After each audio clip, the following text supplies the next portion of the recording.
వైసీపీకి ఉన్నదే 11 ఎమ్మెల్యే సీట్లు. వచ్చే ఎన్నికల్లో కనీసం ప్రతిపక్ష హోదా ఎలా తెచ్చుకోవాలి అనే అంశం మీద దృష్టి పెట్టడం మానేసి ఆ 11 మంది ఎమ్మెల్యేలు కూడా, అందులో జగన్మోహన్ రెడ్డితో సహా 11 మంది ఎమ్మెల్యేలు కూడా రాష్ట్రంలో చేస్తున్నటువంటి పనులు అన్ని కాదు. సాలూరు వైసీపీ ఎమ్మెల్యే ఎవరైతే విరూపాక్షి ఉన్నాడో ఆయన నిన్న ఒక మహిళ పట్ల ప్రవర్తించినటువంటి తీరు అత్యంత దురదృష్టకరము. రాష్ట్రం మొత్తం కూడా ముక్తకంఠంతో ఖండిస్తున్నటువంటి ఘటన. రెండు పార్టీల కార్యకర్తల మధ్య గొడవలోకి ఒక ఎమ్మెల్యే దూరటమే కాకుండా తన మనుషుల్ని వేసుకెళ్లి ఆ కార్యకర్త భార్య ఒంటి మీద బట్టలు చింపారు అంటే మనం ఏ సమాజంలో ఉన్నామో నాకు అర్థం కాల. కార్యకర్తకు గొడవ అయితే మీరు ఆ భర్తతో సంబంధం ఉంటే భార్య జోలికి ఎందుకు వెళ్ళాలి? ఇలా జరిగిన ఘటన అత్యంత జుగుత్సకరమైనటువంటి ఘటన, సభ్య సమాజం తలదించుకునే ఘటన. నిన్నగాక మొన్నేమో వైసీపీ ఆముదాలవలస ఇన్ఛార్జ్ గా ఉన్నటువంటి చింతాడ రవికుమార్ ఒక ఎస్ఐ మీద చేసి ఆవిడ మీద దాడి చేసే ప్రయత్నం చేస్తాడు. ఈ రోజేమో విరూపాక్షి ఒక టీడీపీ కార్యకర్త భార్య ఒంటి మీద బట్టలు చింపుతాడు. ఏం జరుగుతుంది? వాళ్ళ పార్టీలో ఏం చేస్తున్నారు? దీన్ని ఎవరు ఖండించరా? వైసీపీ పార్టీ ఖండించరా?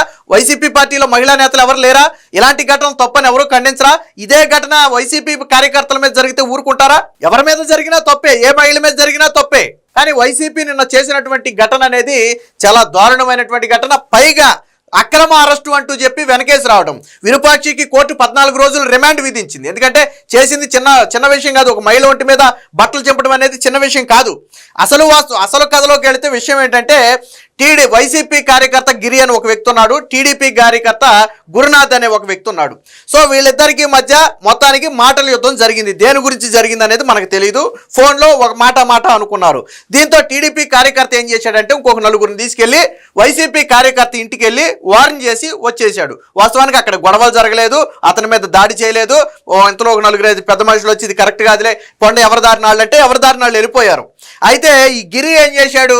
ఎప్పుడైతే నలుగురు టీడీపీ కార్యకర్తలు వాళ్ళ ఇంటికి వెళ్ళి బెదిరించారో, వార్న్ చేసి వచ్చారో, వెంటనే ఎమ్మెల్యే విరూపాక్షికి ఫోన్ చేసి టీడీపీ కార్యకర్తలు దండెత్తొచ్చి నా మీద దాడి చేశారు అని చెప్పి ఎమ్మెల్యేకి చెప్తే ఎమ్మెల్యే డిఎస్పీకి ఫోన్ చేశాడు. డిఎస్పీకి ఫోన్ చేసి ఇలా మా వైసీపీ కార్యకర్త గిరి ఇంటి మీదకి టీడీపీ కార్యకర్తలు వెళ్ళి దాడి చేశారంట, మీరు యాక్షన్ తీసుకోండి అంటే డిఎస్పీ ఏం చెప్పాడు? నేను వెంటనే మా పోలీసులను పంపి విచారణ చేస్తాను, ఒకవేళ దాడి చేశారు అని తేలితే నేను చర్యలు తీసుకుంటాను అని చెప్పి డిఎస్పీ చెప్పాడు.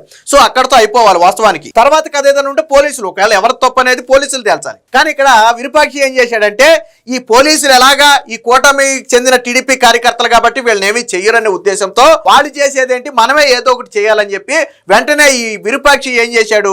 వాళ్ళ కొడుకుని, వాళ్ళ తమ్ముడు కొడుకుని, వీళ్ళ ముగ్గురుతో పాటు ఒక 50 మందో 100 మందో వైసీపీ కార్యకర్తలను పోగేసి ఈ గిరి ఇంటికి వెళ్ళి బెదిరించారని చెప్పాను కదా. గురునాథ్ ఉన్నాడు, గురునాథ్ తో పాటు నాగరాజు, అలాగే చంద్రశేఖరు, శివాను, 3-4 వెళ్ళారు. మొదట ఈ చంద్రశేఖర్ అనే ఇంటికి వెళ్ళిపోయి అతని మీద దాడి చేశారు. అంటే ఈ గుంపు చంద్రశేఖర్ ఇంటి మీదకి వెళ్ళి దాడి చేసి తర్వాత అతనితో పాటు వచ్చింది ఎవరు? బెదిరించడానికి వచ్చింది ఎవరు? వార్న్ చేయడానికి వచ్చింది ఎవరు? నాగరాజు వచ్చాడు. నాగరాజు ఇంటికి వెళ్ళాడు దాడికి. నాగరాజు ఇంటికి దాడికి వెళ్ళినప్పుడు ఏమైంది? వాళ్ళ ఆవిడ అడ్డుపడింది. భర్త మీద దాడి చేస్తుంటే ఎవరు మాత్రం చూస్తూ ఊరుకుంటారు కళ్ళారా? వాళ్ళ ఆవిడ అడ్డుపడితే వాళ్ళ ఆవిడ వస్త్రాలు చింపారు. ఆవిడ నైటీలో ఉంటే ఆ బట్టలు చింపేశారు. బట్టలు చింపితే వెంటనే ఏం జరిగింది? పురుషోత్తమ అని ఇంకొక టీడీపీ కార్యకర్త వెంటనే అడ్డుకోవడానికి వచ్చాడు. అలాగే నాగరాజు తమ్ముడు అడ్డుకోవడానికి వచ్చాడు.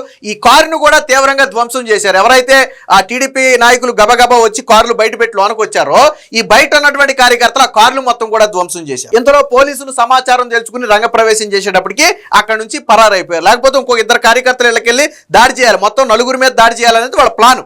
2 కార్యకర్తల మీద దాడి చేశారు. ఇంతలో విషయం వైరల్ అయింది, టీడీపీ అలర్ట్ అయింది, పోలీసులు అలర్ట్ అయ్యారు. దీంతో వాళ్ళు పారిపోయారు. వెంటనే ఆ మహిళ నుంచి పోలీసులు వివరాలు రాబడితే ఏంటంటే ఆ ఎమ్మెల్యే మనుషులు ఉన్నారో వాళ్ళు బట్టలు చింపారని చెప్పి ఆవిడ చెప్పడంతో ఆవిడ వాంగ్మూలం తీసుకుని వెంటనే దాదాపు 47 మంది మీద కేసు నమోదు చేశారు. అందులో విరూపాక్షి ప్రధాన ముద్దాయిగా ఉంటే కోర్టులో హాజరుపరిస్తే విరూపాక్షి ప్రత్యక్షంగా కావచ్చు, పరోక్షంగా కావచ్చు, ఆయన ఒక ఎమ్మెల్యేగా ఉన్నాడు, ప్రజాప్రతినిధిగా ఉన్నాడు, సామరస్యంగా పరిష్కరించాలి. గిరి అనే వ్యక్తి మీద ఒంటి మీద చెయ్య వేయలేదు. దెబ్బలాడుకుంటే ఆడుకుని ఉండొచ్చు, పోట్లాడుకుంటే ఆడుకుండొచ్చు, ఎందుకంటే మనం చూడలేదు. కానీ ఒంటి మీద దెబ్బ పడింది అంటానికి ఎక్కడ ఆధారం లేదు. ఆ వ్యక్తి చక్కగా హ్యాపీగా ఉన్నాడు. ఆ వ్యక్తి ఒంటి మీద ఎక్కడ దెబ్బ పడలా. కానీ ఎమ్మెల్యేకి ఎప్పటి నుంచో మరి కడుపు మంట ఏమైనా ఉందేమో టీడీపీ కార్యకర్తల మీద కక్ష తీర్చుకోవాలని ఈ రకంగా మనుషుల్ని పంపి దాడులు చేయించాడు. తర్వాత ఆ మహిళ కూడా అత్యంత నీచమైన భాషలో దుర్భాషలాడాడంట ఎమ్మెల్యే. నీ మొగుడిని రమ్మను, నేను ఇవాళ చంపడానికే వచ్చాను, ఆడో నేను తేలిపోవాలని చెప్పి అత్యంత నీచమైన భాషలో దుర్భాషలాడితే వీళ్ళేమో ఎస్సీ సామాజిక వర్గానికి చెందిన వ్యక్తులు. సో ఎస్సీ ఎస్టీ అట్రాసిటీ కేసులు కూడా పెట్టారు. ఒక ఎస్సీ సామాజిక వర్గానికి చెందిన వ్యక్తుల మీద దాడి చేయటమే కాకుండా మీరు కార్యకర్త మీద ఓకే, అది పొలిటికల్ వే అనుకోవచ్చు, కానీ అడ్డుకున్న భార్య బట్టలు చింపడం ఎంతవరకు కరెక్టు? సో దీనికి సంబంధించిన వార్త వచ్చింది. ముందు ఒకసారి వీడియో ఉంది, ఒకసారి చూద్దాం. ఇది మీరు చూస్తున్నది ఏంటంటే ఎమ్మెల్యే విరూపాక్షి ఇక్కడ ఏదైతే వైట్ షర్ట్ వేసుకున్నాడో ఆ వ్యక్తి ఎమ్మెల్యే విరూపాక్షి. ఇటుపక్క ఆ టీడీపీకి చెందిన నలుగురు, అంటే ఇది స్టార్టింగ్ లో అప్పటికి పెద్దగా జనం పోగవలేదు. సో అప్పుడు జరిగినటువంటి ఘటన ఇది. సో ఇక్కడ విరూపాక్షిని మీరు చాలా స్పష్టంగా చూడొచ్చు, ఒక్కొక్కళ్ళు జనం పెరుగుతున్నారు. సో ఈ వైట్ షర్ట్ లో మార్క్ చేసిన దగ్గర విరూపాక్షి ఉన్నాడు, అది పక్కన పెట్టండి. ఏం జరిగిందో ఆ మహిళ చెబుతూ ఒకసారి వినండి. సార్ ఏనండి ఎంత నీచంగా తిట్టాడో. మాదిగలంజ ఫస్ట్ మీ ఆయన పిలిపి నేను మన సంపేక వచ్చినాను, ఫస్ట్ నువ్వు పిలిపించి మన సంపేసి నేను ఇంటికి వెళ్తాను, ఇందాక సంఘాల్లో కొట్టేసి వచ్చాను, వాడిని ఎక్కడున్నా పిలిపి 1 మెగాస్టార్లు ఎక్కువైనాయి. ఈ పక్షి వచ్చి లేదు సార్ నేను కాలు మొక్కుతున్నా కూడా నన్ను వచ్చి లేపి కాలుతో తన్నిగినా కూడా లోపల నుంచి ఇగ్గుకొచ్చి నైట్ భుజాల నుంచి చేయి వేసి నైటే చింపినాడు సార్. నైటే చింపి మరి మీ ఆయన ఎక్కడున్నా పిలుచు నేను ఫస్ట్ సంపేసి వెళ్ళిపోతాను, ఎందుకు ఇచ్చినారు 10 విన్నారు కదా. సో విరూపాక్షి కావచ్చు, వాళ్ళ మనుషులు కావచ్చు, ఆ ఇంట్లో చేసినటువంటి అరాచకం.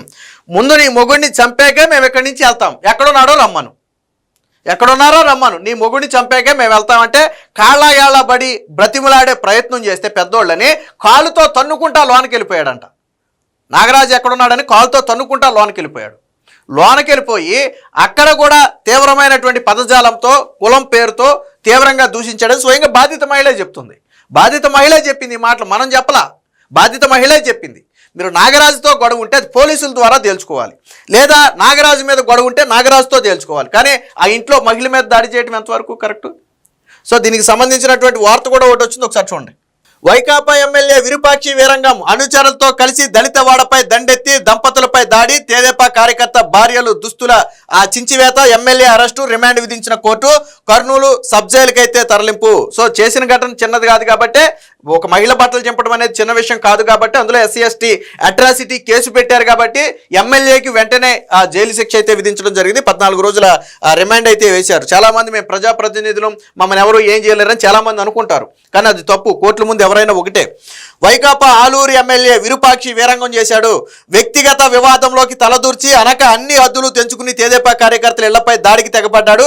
తన మూకలతో కలిసి మహిళపై అత్యంత అనుచితంగా ప్రవర్తించి దుస్తులు చించివేయగా అడ్డుకున్న ఆమె భర్త పైన దాడికి పాల్పడ్డాడు. కర్నూలు జిల్లా చిప్పగిరిలో శనివారం రాత్రి ఒక దుశ్శాసన పర్వాన్ని తలపించిన ఈ దారుణంపై పోలీసులు తీవ్రంగా స్పందించారు. దీంతో ఎమ్మెల్యేతో పాటు మరొక 47 మంది మీద కేసులైతే నమోదు చేశారు. అందులో ప్రధానంగా ఎమ్మెల్యేనే ఉసుగొల్పాడు, ఎమ్మెల్యేనే దీనికి మొత్తానికి ప్లాన్ చేసింది, కుట్ర చేసింది మొత్తం ఎమ్మెల్యేనే కాబట్టి ఆ ఎమ్మెల్యేను కూడా అరెస్ట్ చేయడం జరిగింది. వెంటనే కోర్టు రిమాండ్ కూడా విధించడం జరిగింది. అంటే ఏ స్థాయిలో వైసీపీ దౌర్జన్యాలు, రాష్ట్రంలో వాళ్ళు అధికారంలో లేకపోయినా ఈ స్థాయిలో తెగబడుతున్నారంటే రేపొద్దున వాళ్ళు అధికారంలోకి వస్తే సామాన్యులు బతకనివ్వరు. ఈ రోజు అధికారంలో ఉన్నప్పుడు ఎవరైతే వాళ్ళకి ఎదురు తిరిగారో వాళ్ళందరూ అంతూ రేపు చూస్తారు. చివరికి ఇంట్లో ఆడవాళ్ళను కూడా చెరబట్టారు అంటే, ఇంట్లో ఆడవాళ్ళ మీద దాడులు చేసి బట్టలు చింపే స్థాయికి వెళ్ళారంటే మనం ఏ సమాజంలో బ్రతుకుతున్నా నాకు అర్థం కాలేదు. సినిమాలో స్టోరీ చూసినట్టుగా ఉంది ఇది. ఆ స్థాయిలో రియల్ లైఫ్ లో కూడా ఇలా జరుగుతాయి అనే స్థాయిలో వైసీపీ నాయకుల నీచ పర్వం కొనసాగుతుంది. ఈ రోజు ఆ మహిళ మీద చేసిన దాడిని రాష్ట్ర వ్యాప్తంగా ముక్తకంఠంతో అయితే ఖండిస్తున్నారు. కానీ వైసీపీ పార్టీ ఆ వ్యక్తిని వెనకేసుకురావటం, ఆ వ్యక్తి అరెస్టును అక్రమం అని చెప్పడం అనేది ఆ పార్టీ నీచ బుద్ధికి నిదర్శనం. ఇలాంటి వాళ్ళ మీద కఠిన చర్యలు తీసుకోకపోతే రేపటి రోజున మరికొంతమంది మహిళల మీద లాగా దాడికి తెగబడే అవకాశం అయితే ఉందని ఈ రోజు ప్రజలు కోరుకుంటున్నారు. కాబట్టి ఇలాంటి వాళ్ళ మీద పోలీసులు కఠిన చర్యలు చేసుకోవాలని కోరుతున్నారు.